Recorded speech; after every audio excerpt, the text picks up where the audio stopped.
ओम नमः शिवाय। श्री शिव महापुराण शतरुद्र संहिता अध्याय 244। भगवान शिव के गृहपति नामक अग्निश्वर लिंग का महात्म्य। नंदीश्वर बोले, हे सनत कुमार, नारद जी की बात सुनकर स्त्री सहित विश्वानर ने उसे अत्यंत दारुण वज्रपात के समान समझा। हाय, मैं मर गया, ऐसा कहकर वे छाती पीटने लगे और पुत्र के शोक से संतृप्त होकर मूर्छित हो गए। सुचेष्मति भी अत्यधिक दुखी होकर ऊंचे स्वर में हाहाकार करती हुई व्याकुल इंद्रियों वाली होकर रोने लगी। सुचेष्मति के विलाप को सुनकर विश्ववानर भी मूर्छा का त्याग करके उठकर, अरे यह क्या हुआ, यह क्या हुआ, इस प्रकार ऊंचे स्वर में रोते हुए बोले, हाय, मेरी संपूर्ण इंद्रियों का स्वामी, मेरा बाहर विरचने वाला प्राण तथा मेरे आत्मा में निवास करने वाला मेरा पुत्र गृहपति कहाँ है। तब अपने माता पिता को अत्यंत शोक से व्याकुल देखकर शंकर जी के अंश से उत्पन्न हुए वह बालक गृहपति मुस्कुराकर कहने लगा। गृहपति बोला, हे माता, हे पिता, क्या हुआ है जिससे आप इतने दुखी होकर रो रहे हैं? इसका कारण मुझे बताइए। इस तरह आप लोग भयभीत क्यों हो रहे हैं? आप लोगों की चरण धूलि से सुरक्षित मेरे शरीर को काल भी मारने में समर्थ नहीं हो सकता, फिर अत्यंत अल्प बिजली मेरा क्या ही कर लेगी। यह माता पिता, आप लोग मेरी प्रतिज्ञा सुने। यदि मैं आप दोनों का पुत्र हूँ तो ऐसा कार्य करूँगा जिससे मृत्यु भी संत्रस्त हो जाएगी। हे माता पिता, मैं सत्पुरुषों को सब कुछ देने वाले सर्वज्ञ मृत्युंजय भगवान की भली भांति आराधना करके महाकाल को भी जीत लूँगा। यह मैं सत्य कह रहा हूँ। नंदीश्वर बोले। उसकी इस प्रकार की बात को सुनकर मुरझाए हुए द्विज दंपति अकाल में ही अमृत की सघन वृष्टि के समान दुख रहित होकर कहने लगे। द्विज दंपति बोले, हे पुत्र, फिर कहो, तुमने क्या कहा? मुझे काल भी मारने में समर्थ नहीं है, फिर बेचारी बिजली कौन है? तुमने हम लोगों के शोक का निवारण करने के लिए मृत्युंजय देवता का समाधान रूप उपाय उचित ही कहा है। शिव जी का आश्रय ही सचमुच ऐसा है। उसने कोई बड़ा कोई नहीं है, उनसे बड़ा कोई नहीं है। वे सभी पापों को दूर करने वाले एवं मनोरथ मार्ग से भी परे कामनाओं को पूर्ण करने वाले। हे तात, क्या तुमने नहीं सुना है कि पूर्व काल में जब श्वेत केतु काल पाश में बांध लिया गया था, तब शिवजी ने ही उनकी रक्षा की थी।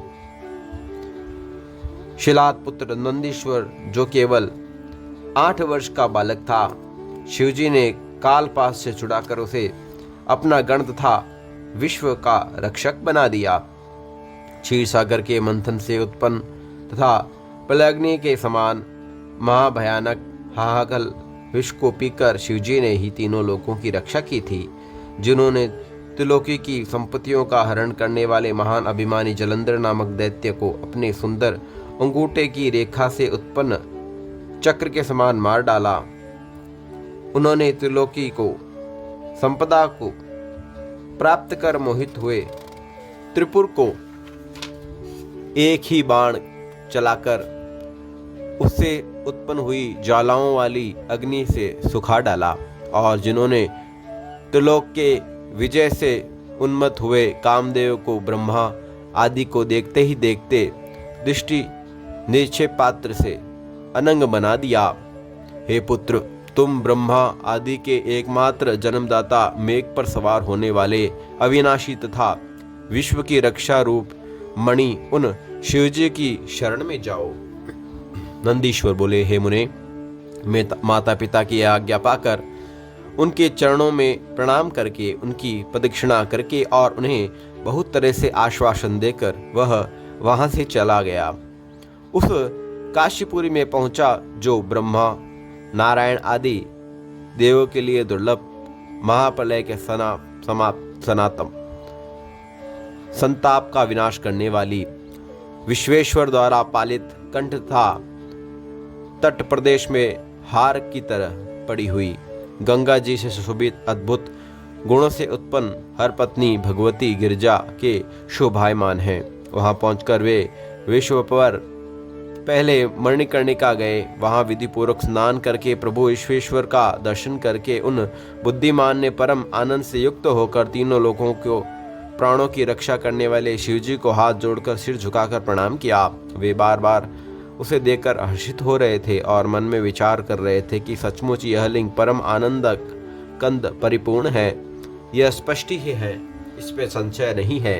अहो, इस चराचर त्रिलोकी में मुझसे बढ़कर कोई धन्य नहीं है, जो कि मैंने आज ऐश्वर्यमय तथा सर्वव्यापी विश्वेश्वर का दर्शन किया। मेरे भाग्योदय के लिए ही महर्षि नारद जी ने मुझे आकर पहले ही बता दिया, जिससे आज मैं विश्वेश्वर का दर्शन प्राप्त कर कृत्य कृत्य हो गया। नंदीश्वर बोले, मुने, इस प्रकार आनंदामृत रूपी रसों द्वारा पारण करके गृहपति ने शुभ दिन में सर्वहित प्रद शिवलिंग की स्थापना की।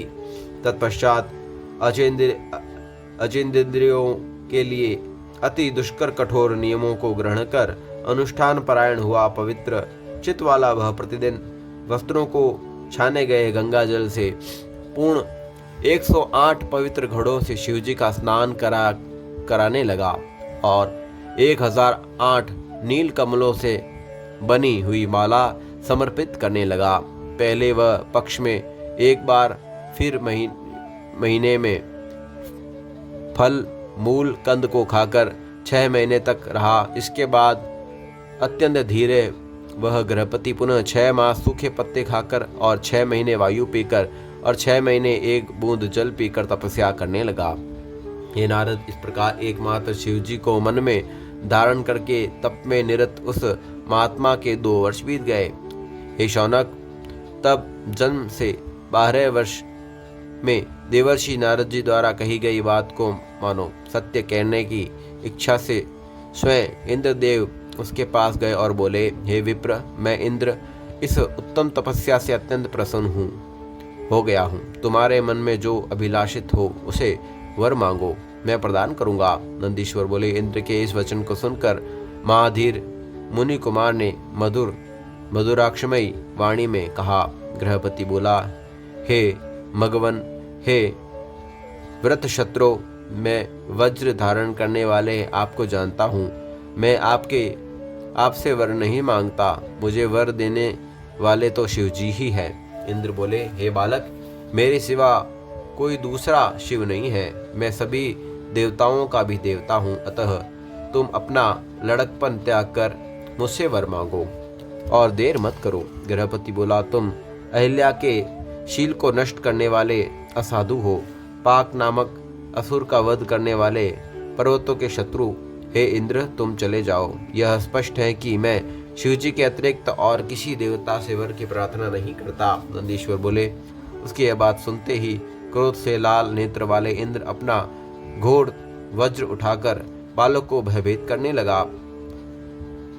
भोजन ज्वालाओं के समान प्रज्वलित वज्र के और देखकर नारद जी की बात स्मरण करता हुआ वह बालक भय से व्याकुल होकर मूर्छित हो गया। उसके पश्चात अंधकार का नाश करने वाले गौरीपति शिवजी प्रकट हो गए और हाथ के स्पर्श से ही उसे जीवित सा करते हुए उससे बोले, उठो उठो, तुम्हारा कल्याण हो। तब उन अपूर्व स्पर्श को प्राप्त करके उनसे रात्रि में सोए हुए के समान अपने नेत्र कमलों को खोलकर कंठ उठ करके अपने आगे सैकड़ों सूर्यों के समान भी अत्यधिक प्रकाशमान शिवजी को देखा। उनके मस्तक में नेत्र सुशोभित हो रहा था, कंठ में विष की मालाएं थी। वे बैल पर सवार थे। उनकी बाईं ओर भगवती पार्वती स्थित थी। उनके मस्तक पर अर्धचंद्र सुशोभित हो रहा था।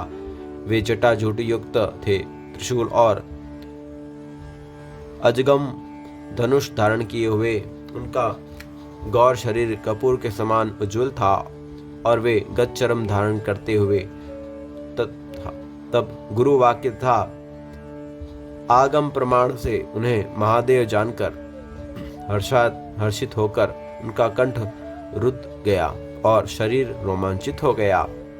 उनकी स्मृति लुप्त हो गई। फिर भी वह जैसे तैसे क्षण भर के लिए चित्रलिखित पुतले के समान स्तंभित होकर अवाक खड़ा रहा। जब न तो स्तुति न नमस्कार और न कुछ कहने में समर्थ रहा, तब शिवजी ने मुस्कुराकर उनसे कहा। ईश्वर बोले, हे बालक, हे गृहपति, मैंने समझ लिया है कि तुम हाथ में वज्र लिए हुए इंद्र से डर गए हो। अब डरो मत, यह तो मैंने ही तुम्हारी परीक्षा ली थी। मेरे भक्त को इंद्र, वज्र और काल भी नहीं डरा सकते। यह तो मैंने ही इंद्र का रूप धारण करके तुम्हें डराया था। हे भद्र, अब मैं तुम्हें वर प्रदान करता हूँ कि तुमने अग्नि का पद ग्रहण करने वाले हो जाओ। तुम सभी देवताओं के वरदाता बनोगे।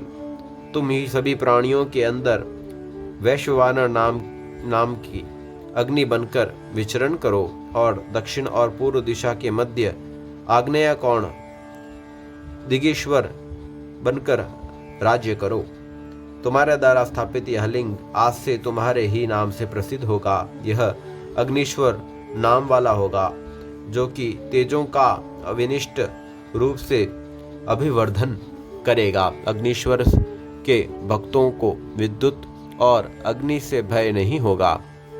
उसे अग्निमादक का भय नहीं होगा और अकाल मरण भी कभी नहीं होगा। संपूर्ण समृद्धियों को देने वाला इस अग्निश्वर लिंग का काशी में पूजन करके मनुष्य देव योग से यदि कहीं भी मृत्यु को प्राप्त होगा तो उसे अग्नि लोक की प्राप्ति हो जाएगी। नंदीश्वर बोले। इस प्रकार कहकर शिवजी ने गृहपति के माता पिता एवं बंधुओं को बुलाकर उनके माता पिता के देखते ही देखते उन बालक को अग्निश्वर कोण के दिक्पाल पद पर अभिषिक्त कर स्वयं उस लिंग में प्रवेश किया। हे तात, इस प्रकार मैंने परमात्मा शिवजी के गृहपति नामक अग्नि के रूप में दुर्जनों को पीड़ा देने वाले अवतार का वर्णन किया। चित्रहोत्र नामक सुखदायिनी, रम्य और प्रकाशमान पुरी है। जो लोग अग्नि के भक्त हैं वे वहां निवास करते हैं। जितेंद्रिय एवं दृढ़ सत्व भाव वाले पुरुष अथवा सत्व संपन्न स्त्रियां उस अग्नि में लोक में प्रवेश करती हैं। वे सभी अग्नि के समान तेजस्वी होते हैं। अग्निहोत्र में तत्पर ब्राह्मण, अग्नि को स्थापित करने वाले ब्रह्मचारी और पंचाग्नि तापने वाले तपस्वी लोग भी अग्नि के समान तेजस्वी होकर अग्नि लोक में निवास करते हैं। जो शीतकाल में शीत को दूर करने के लिए काष्ठ समूह का दान करता है अथवा ईंटों से अग्निकुंड का निर्माण करता है, वह अग्नि के सानिध्य में निवास करता है। जो श्रद्धायुक्त होकर अनाथ व्यक्ति का अग्नि संस्कार करता है अथवा स्वयं अशक्त होने पर उसके लिए दूसरे को प्रेरित करता है, वह अग्निलोक में पूजित होता है। एकमात्र अग्निदेव ही दुजातियों, ब्राह्मणों, क्षत्रिय, वैश्य का परम कल्याण करने वाले हैं। अग्नि ही उनके गुरु, देवता, व्रत, तीर्थ सब कुछ है, ऐसा निश्चित है। अग्नि के संसर्ग मार्ग में क्षण भर में ही सभी अपवित्र वस्तुएं पवित्र हो जाती हैं, इसलिए उन्हें पावक कहा गया है। वे अग्नि प्राणियों के साक्षात अंतरात्मा हैं और निश्चय ही सब कुछ जला देने वाले हैं। ये स्त्रियां ही कुछ ही में मांस के ग्रासों को तो पचा देते हैं, किंतु उसी में रहने वाले मांसपेशी गर्भ को दयावश नहीं पचाते। ये अग्नि साक्षात शिव की तेजोमयी दहनात्मिका मूर्ति है। यही अग्नि रूपा मूर्ति है, सृष्टि करने वाली, विनाश करने वाली और पालन करने वाली। उनके बिना कुछ नहीं दिखाई पड़ता है। ये अग्नि शिवजी के साक्षात नेत्र है। अंधकार से पूर्ण इस तमोमय संस्कार को अग्नि के बिना कौन प्रकाशित कर सकता है। धूप, दीप, नैवेद्य, दूध, दही, घी और मिष्ठान आदि पदार्थ अग्नि में हवन करने पर स्वर्ग में निवास करने वाले देवगण उसे प्राप्त करते हैं। ओम नमः शिवाय। श्री शिव महापुराण शतरुद्र संहिता अध्याय 244 संपूर्ण हुआ।